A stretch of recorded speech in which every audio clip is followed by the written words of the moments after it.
Everybody, had a question about back pain. So a few exercises for that. Begin by starting in your cross-legged position. Move the fleshy part so you feel those sit bones into your mat or into the floor.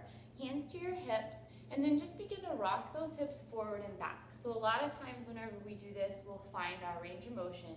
And then lengthen up the spine as you tilt the hips forward. Feel like that string is drawing you all the way up. Do a few shoulder rolls to work out any tension. And then allow those shoulder blades to draw down the back towards your hips. So to create a lot of space in the cervical spine here.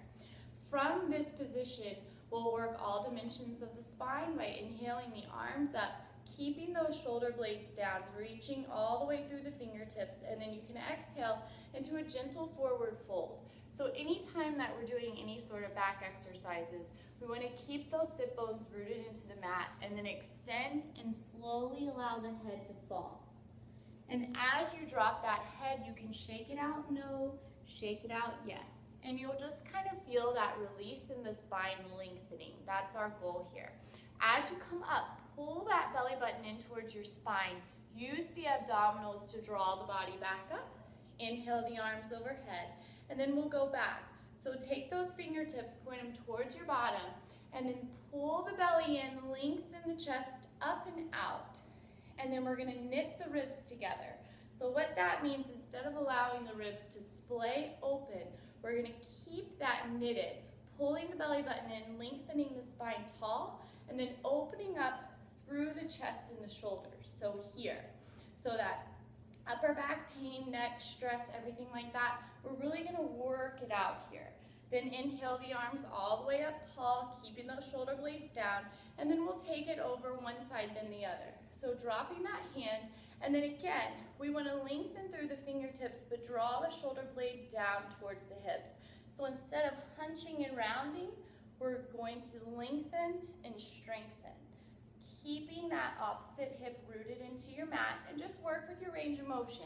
If you can go deeper, that elbow comes down and the fingertips reach. And then doing the other side, same principles here. And each time that you're moving, that belly button stays pulled in towards the spine, because that's what's gonna protect the spine. Inhale it up. And first we're going to big inhale, lengthen, and then exhale in a gentle twist. So the opposite hand to that knee. Lengthen your spine first, keeping everything here still and just working on twisting and rotating through the spine. Now if you're pregnant, twists aren't always recommended, but twists are very good to work that range of motion and also real good for your digestive system. So if you have issues with that, make sure that we're twisting, but first inhale and lengthen, and then turn and look over the opposite shoulder. As you come up, big inhale, exhale the opposite way, lengthening that spine first, and then turning and looking over the opposite shoulder. And of course, hold those as long as you'd like, and make sure that you're breathing, lengthening and tightening that belly button in towards the spine to strengthen as well. And then cat-cow is always a good one to do. So fingers are really wide spread apart onto your mat, making sure the shoulders stay over the wrists, hips over your knees. Knees about hip width apart would be fine. So I always like to inhale here to feel that neutral spine. So you're gonna pull the belly button in, draw the shoulder blades down towards the hips, and then lengthen out your cervical spine. Big inhale, exhale, pull that belly button in toward your spine. It's a rounded back.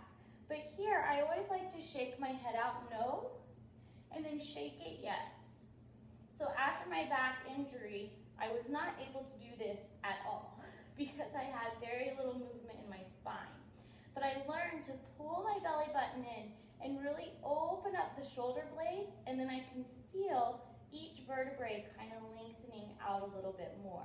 Now, key here whenever we go into our cow is to keep the belly button pulled in towards your spine.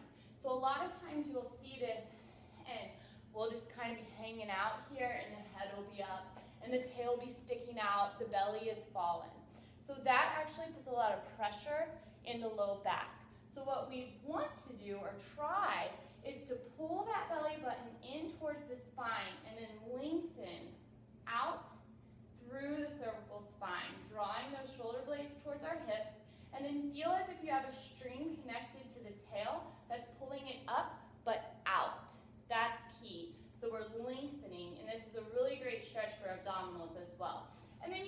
alternate between those two, you know, however fast, however slow, and concentrate on, if you're not able to feel that spine move, have somebody put their fingers directly like this on your vertebrae.